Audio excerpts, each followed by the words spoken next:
अस्सलाम वालेकुम। मैं हसन रमेश वाला लहिंदे पंजाब तो ते सिद्धू भरा दा सिद्धू मूसेवाले भाई दा आइज टू मी ये गाना उनका टीज़र आ गया वा।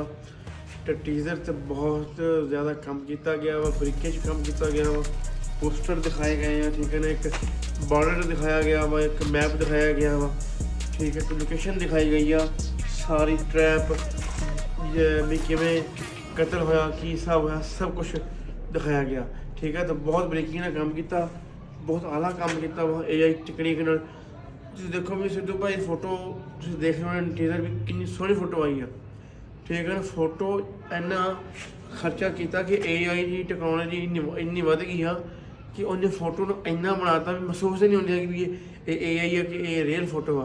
तो ये सारा तामझाम किया वा सिद्धू भरा दी टीम मैनेजमेंट को बहुत बहुत सलाम, उन्होंने सलूट है वा जो इन्ना मेहनत करते पे हैं तो इस मुकाम तक पहुँचाते पे हैं। बाकी जो गाना वा ये बहुत जल्द ये आजूगा, टीज़र अज पिया वा तो गाना भी जल्दी आजूगा, ठीक है।